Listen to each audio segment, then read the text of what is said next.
Yo cambié el micrófono. ¿Ustedes me están escuchando ya remoto? Sí, sí. Listo. Gracias. Aquí pusieron otras dos preguntas. Otra preguntita nueva, la respondemos al final. ¿Listo? Santiago, para que no quede aquí la grabación de esto. Entonces, lo que quiero discutir ahora es una introducción de la cinemática, pero lo vamos a hacer de la manera en que yo les recomiendo a ustedes que hagan cuando vayan a estudiar. Digamos que ustedes vieron un tema, van a empezar a hacer ejercicios. ¿Qué es lo que debería hacer uno? ¿Qué es lo que ustedes hacen cuando van a empezar a estudiar? Cuéntenme. ¿Ustedes qué hacen? O sea, aparte de ay, me toca resignarse y todo eso, ¿qué materiales preparan, por ejemplo?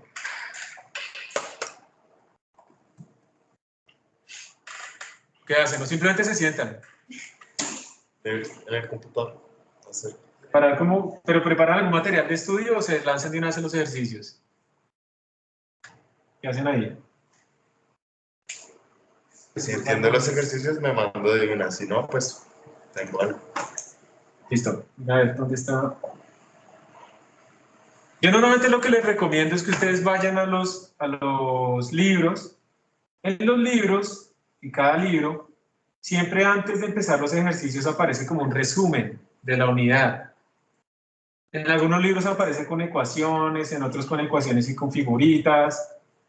Eso es muy importante.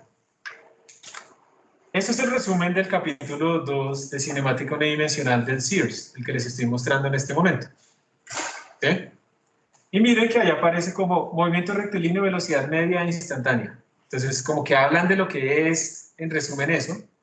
Ponen las ecuaciones más importantes y ponen como la interpretación gráfica. Eso es súper útil, porque cuando uno va a presentar un examen, por ejemplo, tener eso así es mucho más útil que tener una lista de ecuaciones, como uno se acostumbraba a veces en el colegio y cosas así, ¿cierto? Eso es muy maluco. Yo a ustedes les, digamos que cuando hacíamos los exámenes presenciales, todas las ecuaciones se les daban, porque es que lo importante no es que se aprendan las ecuaciones, es que aprendan a usarlas, aprendan el contexto. Entonces, esto es muy útil para que ustedes puedan como resumir lo que acaban de estudiar. Si ustedes no entienden algo, tienen que volver a esa sección de ese libro y leer eso, pero tener estos resúmenes es muy importante. Eso es lo que les recomiendo.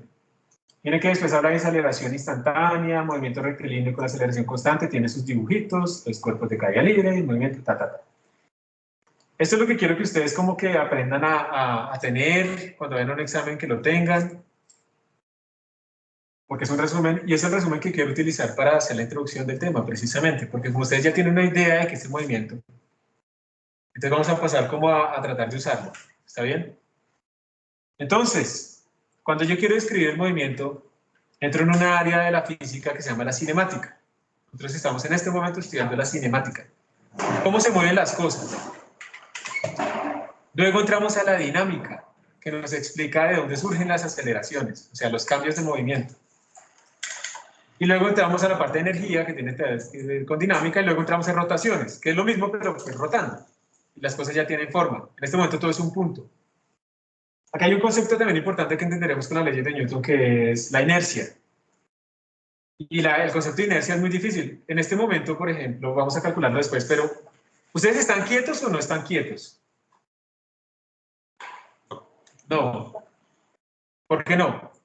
Porque la Tierra está girando. La Tierra está girando y ustedes van en la Tierra, si no estaríamos muertos. Pero si estamos quietos respecto a la silla. O sea, el movimiento es relativo. ¿Sí? Y relativo es que no, es que depende. No, el movimiento es relativo es porque lo medimos respecto a algo. Eso es relatividad en física. Y cuando yo mido respecto a algo, ese algo se llama sistema de coordenadas. Entonces uno normalmente, ustedes van a ver, uno puede hacer algo así. ¿Sí? ¿Ustedes han visto esto? ¿Esto cómo se llama? ¿El plano qué? Plano cartesiano. Pero dependiendo de lo que ustedes pongan en el eje X y en el eje Y, esto va a significar posiciones reales que uno ve o va a significar cosas en el tiempo. ¿Listo? Si yo les pongo a ustedes en el eje X acá y el eje Y acá, eso es lo que uno vería en la realidad, porque nosotros no estamos viendo tiempo, ¿cierto? Nosotros no estamos viendo posiciones. Si yo pongo aquí una partícula, estoy diciendo que tiene una coordenada positiva en el eje X y una coordenada positiva en el eje Y. Respecto a este origen. Pero si yo llego y me invento otro origen, ¿listo? Digamos yo creo otro origen por acá. ¿La posición respecto a ese origen es el mismo? ¿Es la misma? No, o sea, respecto a este origen es como esta línea recta, bueno, casi que me quedó horizontal. Y respecto a este origen, el original era este. O sea que la posición depende respecto a qué lo mido. Esto es muy importante que ustedes cuando empiecen a hacer un problema de cinemática digan respecto a qué van a medir las cosas. ¿Está bien? Es súper importante, eso casi nunca se lo dicen a uno, pero es la clave de todo. Si decimos dónde empezamos a medir todo, los problemas se simplifican, pero un montón. Consejo, ¿listo? Consejo del perro viejo. ¿Listo? Digan desde dónde miden las cosas. Siempre, píntenlo. Eso lo llamamos un sistema de coordenadas, pero ojo, no hay que confundir, cuando yo veo esas gráficas, no hay que confundir eso con cuando yo veo, por ejemplo, esta gráfica. ¿Esta gráfica es la misma? ¿Es lo que yo veo? No, eso es una gráfica, una representación de movimiento, pero en el tiempo. ¿Y esto es en una dimensión o en dos dimensiones, así como lo pinté? El movimiento. En una. En una, ¿cierto? Solo en X, porque yo metí el tiempo. Pero el tiempo, no estamos en relatividad todavía, ni estaremos. Pero el tiempo no es una dimensión en este caso. Si yo, por ejemplo, les digo a ustedes que el movimiento de una partícula es esto, ¿eso es movimiento o no? ¿Qué es? ¿Qué es movimiento? ¿Movimiento qué es? ¿Es quedarme quieto o cambiar mi posición? Cambiar la posición. Cambiar, ¿cierto? Y esto está cambiando de posición, así más o menos como se ve. O sea que eso está quieto. Aunque es una línea recta que pareciera moverse, no se está moviendo. Hay que aprender a leer estas figuras. ¿Listo? Y ustedes después van a ver que como la velocidad la estamos definiendo como la pendiente de estas gráficas, ¿qué pendiente tiene esto? Esta curva que te acabé de dibujar. 0. Y es obvio, ¿cierto? Si está quieto, no tiene velocidad. Su pendiente debería ser 0. ¿Listo? ¿Está bien? Pero ahora les voy a pintar otra. Esta. ¿Se está moviendo o no está moviéndose? ¿Su velocidad qué signo tiene? Positiva. Quiere decir que está avanzando en la línea, digamos, positiva del eje X. Esa es una pendiente positiva. Pero si yo hago esto, opa. Piensen que es más o menos la misma pendiente, listo, solo que negativa. ¿Ese cuerpo se movió de forma neta o no? Neto, o sea, si compara el inicio con el final. Miren, exacto, no se movió, o sea, fue a un sitio y volvió. Es como cuando ustedes vuelvan hoy a su cama. Ustedes salieron esta mañana de su cama. Ustedes también salieron de su cama, espero, ¿cierto? En algún momento. Y van a volver a su cama. Su desplazamiento total, a eso le llamamos desplazamiento total, la posición final menos la inicial, ¿cuánto es? 0. Entonces la velocidad promedio, que es el desplazamiento total sobre el tiempo total, esa velocidad promedio es ¿cuánto? 0, pero eso no quiere decir que no se haya movido. ¿Listo? Es porque estamos comparando simplemente el inicio y el final. Ese es el punto. Entonces también hay que tener cuidado con eso. Hay que diferenciar entre velocidad promedio con velocidad instantánea. Es como si uno fuera, por ejemplo, a Melgar, ¿cierto? Y entonces, ¿ustedes creen que uno siempre tiene la misma velocidad en la ruta de Melgar? Pues no, porque uno tiene, bueno, en Soacha, saliendo de Soacha es casi 0 la velocidad, ¿cierto? Por el trancón.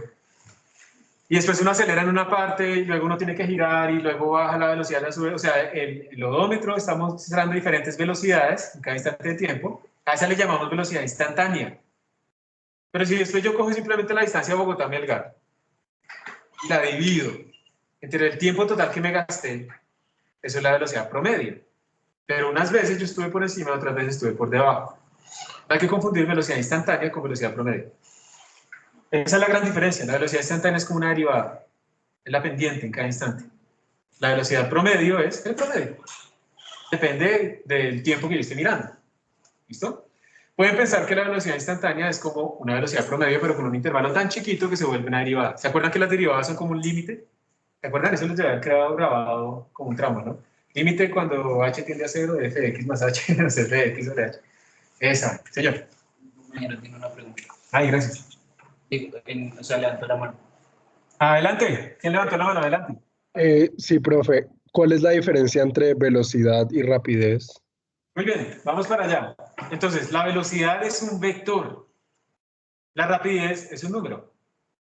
Pero vayamos más allá, porque no estoy respondiendo nada, ¿cierto? ¿Qué es un vector? ¿Qué les enseñaron en el colegio? Uno le enseña como 3 cosas. Un vector tiene rapidez, ¿cómo es? Magnitud, sentido y dirección.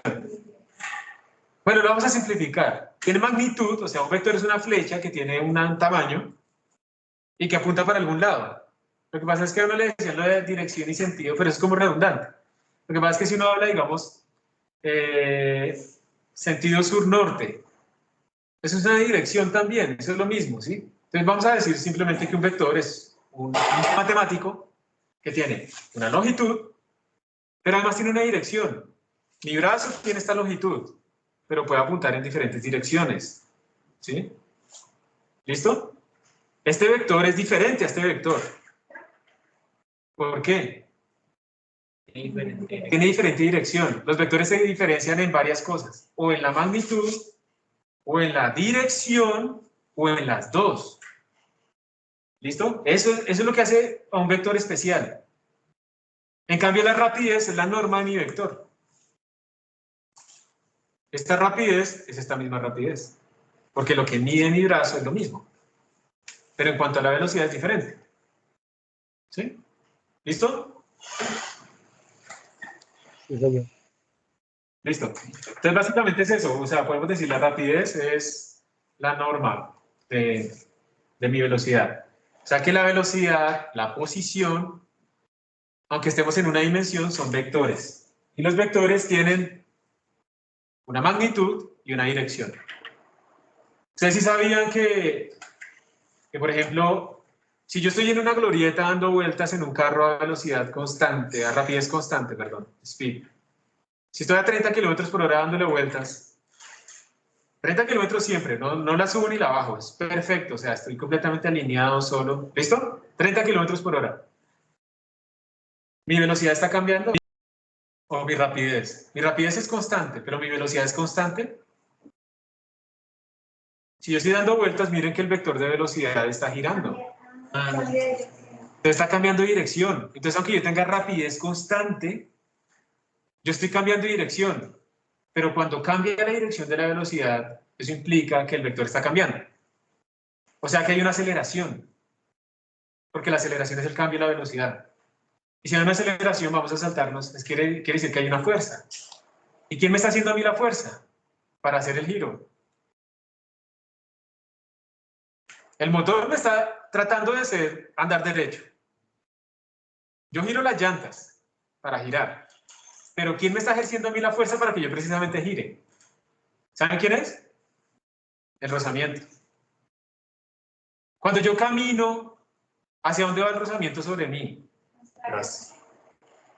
¿Hacia atrás o hacia adelante? El rozamiento tiende a frenarlo a uno, ¿cierto? Pero es que si el rozamiento fuera hacia atrás, yo caminaré hacia atrás. Resulta que, miren, cuando este es el piso y este es mi pie. Cuando yo pongo el pie, voy a caminar, yo lo trato de deslizar hacia atrás. Entonces el rozamiento hacia dónde me empuja. Hacia adelante. O sea, el rozamiento se opone al movimiento relativo. Y como mi pie trata de ir hacia atrás, el piso me empuja hacia adelante. Por eso es que yo camino hacia adelante. ¿Listo? Entonces nos toca tener mucho cuidado con eso de las fuerzas y hacia dónde van y todo eso, porque hay como muchas trampas, ¿listo? Hay como muchas preconcepciones que uno como que no se ha dado cuenta.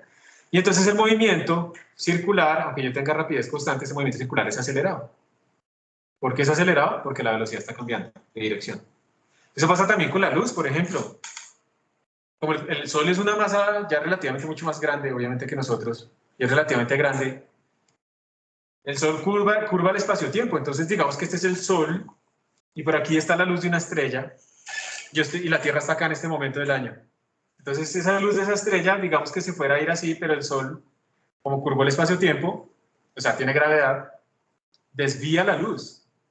Entonces la luz me llega acá y yo veo la posición aparente desde la Tierra, la veo por aquí abajo, porque yo veo es como la proyección recta de la luz, como me llegó a mí. Entonces uno, lo estoy exagerando un montón, ¿no?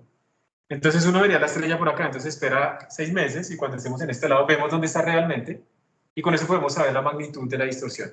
Y eso pasa también uno cuando mira el espacio, ustedes no solamente están viendo el pasado del universo cuando miran al cielo, porque esa luz salió allá hace miles de millones de años.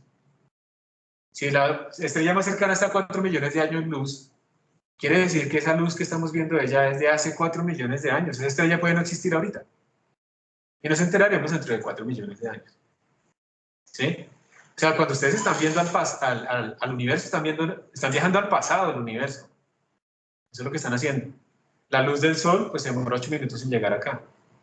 Y eso mismo, y también ese efecto gravitatorio también pasa, entonces aparecen lensamientos gravitacionales en el espacio. Cuando se toman fotos así del universo lo más lejano posible para ver el pasado del universo, aparecen esos efectos, se ven como lentes, pero son lentes gravitacionales. La luz cambia como si fuera un gran lente en el universo, pero es la gravitación. Entonces hay que tenerlo en cuenta. Y eso es una aceleración. ¿Listo? Bueno, entonces, importante, la posición, vamos a estar en una dimensión para que sea fácil. Son vectores. Eso quiere decir que estamos tomando una componente del vector, la componente X. Entonces la posición la medimos simplemente con un X. Cuando cambia esa posición, a ese cambio en el tiempo lo vamos a llamar velocidad. Porque a esto se le llama movimiento rectilíneo. Como estamos en una dimensión, pues solo me puedo mover en una recta hacia adelante o hacia atrás, no me puedo mover en curvas. ¿Listo? Por eso lo llamamos. Realmente no es cierto lo que estoy diciendo, podemos tener cosas paramétricas, pero vamos a dejarlo ahí. ¿Listo? Entonces la posición se mide en el eje X, lo llamamos rectilíneo, vamos a ir en una línea recta. No, en una línea. Porque es que esto que yo les pinto acá también es una línea, aunque sea curva, ¿listo? No voy a ser inexacto, esto es una línea también. Lo importante es que lo escribimos con un solo número. Pero ojo porque este número puede tener positivo o negativo, quiere decir que estamos a la izquierda o a la derecha del origen de coordenadas que escogimos, ¿está bien? Cuando esto cambia en el tiempo aparece algo llamado la velocidad. Y hay dos tipos de velocidades. La velocidad media, que es simplemente coger la distancia total recorrida, final menos inicial, sobre el tiempo total. O la instantánea, que es cuando yo saco la pendiente, cuando hago el intervalo muy chiquitico. Entonces aquí está una comparación importante, miren.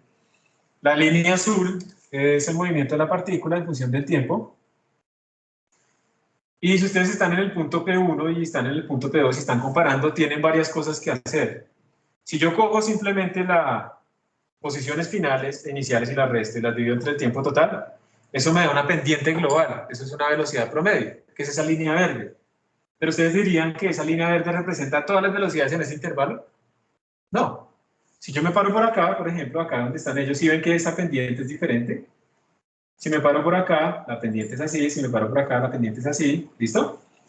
Entonces, pilas. Velocidad promedio es diferente a la velocidad instantánea.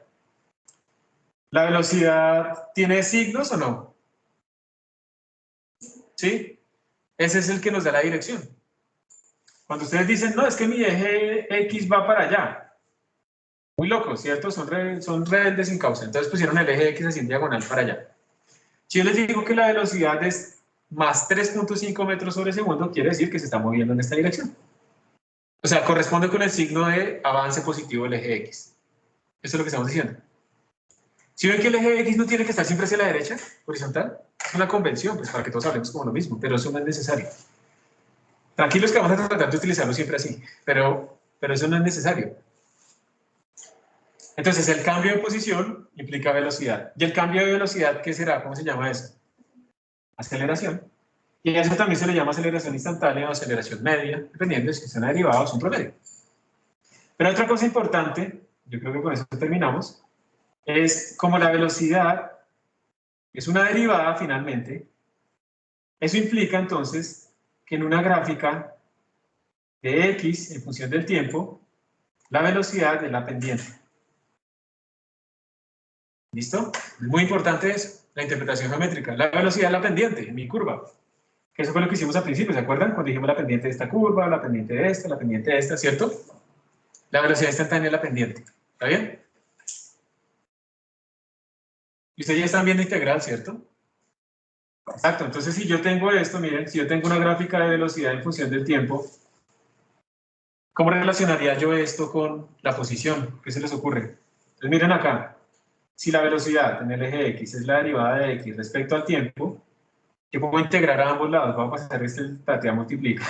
Eso lo daría carga china a los matemáticos. Entonces delta de X es igual a Bx por dt, integro ambos lados, integro acá, la integral de la posición me va a dar X final menos X inicial, y esto me va a quedar la integral de la velocidad respecto al tiempo. ¿Listo? Esto es lo que les está diciendo a ustedes, es que si tienen ustedes una curva de velocidad así, la integral, o sea, el área, ¿esta área qué será? La posición. De aquí lo tenemos, miren. La integral de una gráfica de velocidad en función del tiempo es el cambio de posición. ¿Sí lo ven? Esto es muy importante, lo vamos a utilizar mucho, porque muchas veces ustedes van a tener son datos para analizar, de posición, de velocidad, ¿sí? Y si tiene que devolver o tiene que derivar. Lo mismo pasa con la aceleración, pero eso ya lo vamos a dejar para la próxima. ¿Listo? Esto fue una introducción, muchas gracias entonces por su atención. ¿Tienen alguna pregunta? ¿La pueden hacer o nos vemos? Mañana, por favor, tener instaladas, yo les dije unas herramientas, unos programas, ¿o no? ¿Tener instalado esos programas? Mandé un correo, ¿cierto? Tracker y Davis. Eso, tener instalado eso porque vamos a hacer un ejercicio de análisis de datos. Y el jueves continuamos, el jueves completamente virtual, ¿no? Continuamos con cinemática. Bueno, gracias por su atención. ¿Alguna pregunta ya, Gracias, chicos? profe. Con gusto.